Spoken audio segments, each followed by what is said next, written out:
$500 per game. That's what the Dallas Cowboys cheerleaders were getting paid. And yet they trained like Olympic athletes, 40 hours a week, emotionally and physically dedicated for a job that paid next to nothing. Watching their Netflix series blew my mind and made me think, as writers, are we willing to show up with that kind of discipline, even when the paycheck doesn't match the hours? Hey, Scribe, Sarah here, and welcome to the Right Podcast. I'm so glad you're here and spending this time with me. Because you are here, that tells me that you're a writer. Whether you're dreaming of becoming one or you've just started penning your first novel, or maybe you've already written and published a dozen novels, you are a writer and you're in the right place. This show was made for you, my friend. I know cheerleading, especially at a professional level, can be seen as objectifying. And yes, the outfits and presentation are part of a very specific brand. But what struck me while watching the Dallas Cowboys cheerleaders wasn't the image, it was the passion. These are smart, driven women. Many of them are studying or working full-time jobs and training 40 hours a week just to earn a spot on that field. They wouldn't be there if they didn't absolutely love it. Watching people do something they're deeply passionate about, whether it's dancing, performing, or writing, moves me every single time. And then it hit me. In season 1, they reveal that the cheerleaders get paid just $500 per game. That's it. And yet they are training 40 hours a week, practicing for hours every day, traveling, performing under pressure, and keeping themselves in peak condition mentally and physically. 40 hours a week for a part-time job that barely covers their petrol money. But they weren't doing it for the paycheck. They were doing it for the dream, the experience, the passion, the hope that it would open new doors, the sense of pride of doing something elite. And I sat there thinking, isn't that exactly what we do as writers? There's a scene where one of the girls breaks down crying during a rehearsal. She's exhausted. Her body hurts. She's giving everything, her time, her weekends, her relationships to this one dream, and it's barely paying her anything. Most people would look at that and say, why would you bother? Why sacrifice so much for so little return? But that's the thing. They weren't doing it for the money. They were doing it for the love, for the chance to be great, for the opportunity to perform at the highest level, for the identity that comes with saying, I'm one of the best at what I do. And honestly, that kind of commitment reminded me of so many writers I know, including myself. As writers, we often treat our writing like a side hustle, or worse, a hobby we squeeze in when everything else is done. We want to be published. We dream of readers lining up at signings, but we don't always show up with the kind of focus or respect we'd give a job or a sport or even a volunteer role. But here's the thing.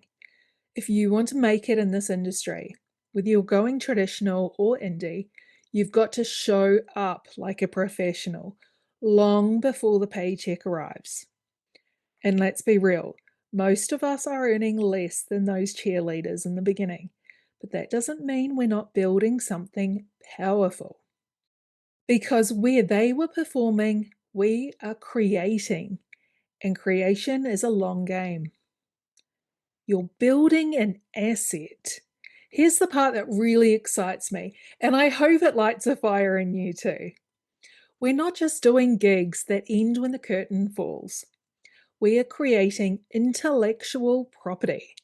Books are assets, real long-term income-generating assets.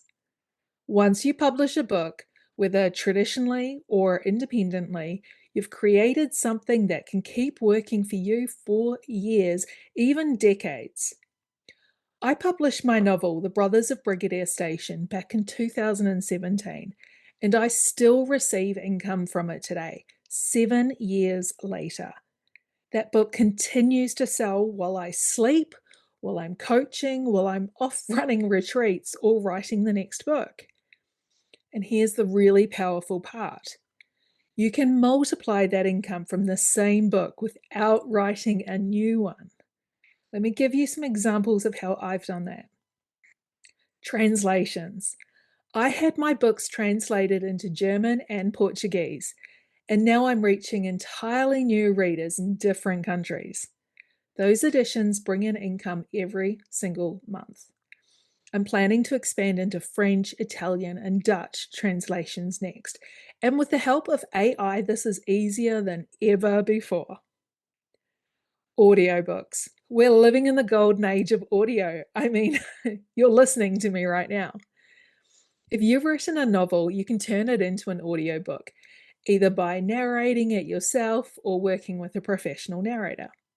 I hired the beloved Australian actor Miles Pollard, who played Nick in McLeod's Daughters, to narrate the Brigadier Station books. And because of our collaboration, we got a lot of media attention. And the audiobooks are still doing very, very well years later. So creating audiobooks mean that now you've got a whole new product to sell on Audible, Spotify, and so much more. Special editions, hardcovers, box sets, large print editions. These all allow you to sell something new to your audience and bring in extra income from your existing work. Recently, I bundled my 4 Brigadier Station books into a special edition hardback with embedded edges, and these sell really well at in-person events and book signings. So one book, it's not just one income stream, it's many. But none of these opportunities happen if you don't first finish and publish the book. It starts with you deciding to take your writing seriously, not someday, now. Because unlike the cheerleaders who get paid only when they show up, we create something that can pay us forever. This episode is proudly sponsored by the Sunshine Coast Fiction Festival, one of the most exciting new events on the Australian literary calendar, and I'm thrilled to say I'm hosting it.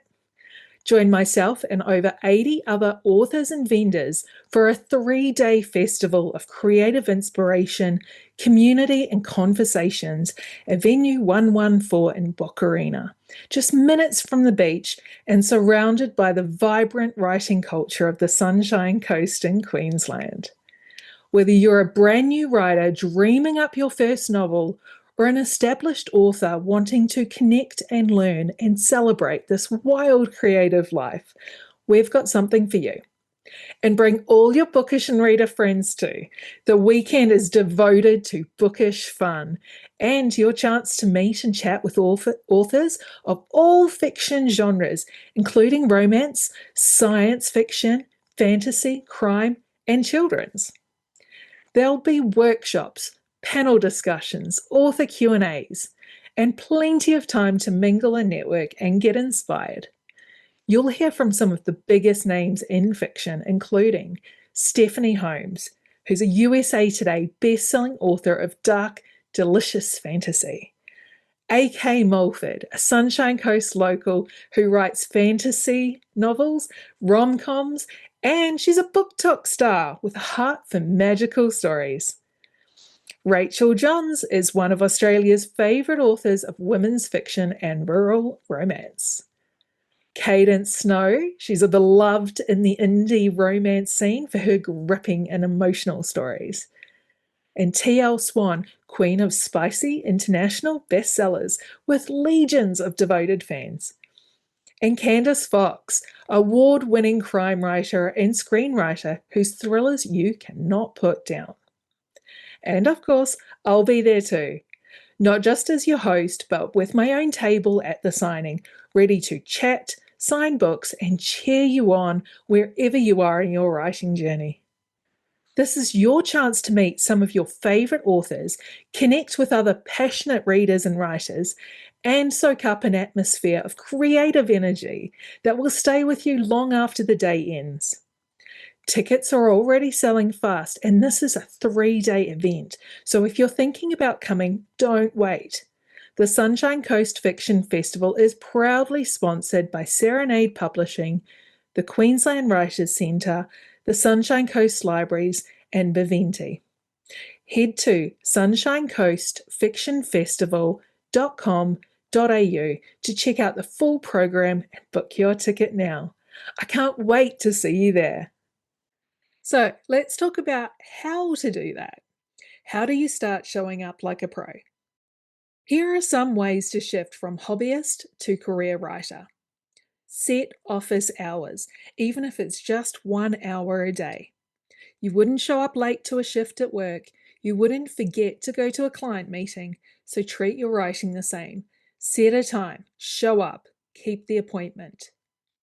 Track your writing hours, not just your word count. The cheerleaders weren't measured in how many flips or kicks they did. They trained for hours. Writing is no different. Some days you might write 100 words, others 2,000. What matters is consistency. Keep investing in your craft. They trained like elite athletes. You need to train like an elite storyteller.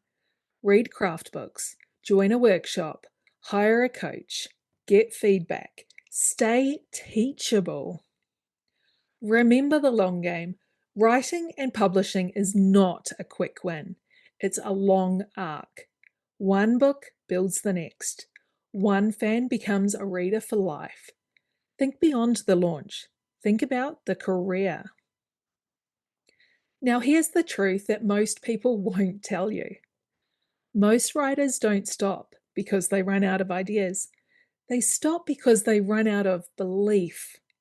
Belief in themselves, belief in the process, belief that it's worth it. But what if the Dallas Cowboys cheerleaders quit when they weren't getting paid enough? What if Olympic athletes only trained after they won gold? What if founders only built companies once they had investors? You have to believe first. You have to act like a writer, even if no one's buying your books yet, even if you're not making a cent. Because those early days, they're not wasted time. They're training. They're the proving ground. So if you're sitting there wondering if it's worth it, if it's ever going to pay off, if you're wasting your time, let me say this. You're not behind. You're in training. Every sentence, every scene, every moment you choose to stay at your desk instead of walking away, that's you getting stronger. You may not be getting paid much now, but one day, that book will pay you again and again. It will find readers who love it. It will become a part of your body of work. And when that happens, you'll look back and be so proud that you kept going. So here's what I want you to ask yourself this week. Am I treating my writing like a hobby, something I love but only prioritize when it's convenient? What would change if I showed up like this was already my career? And here's your challenge. Give your writing 1 professional hour each day this week.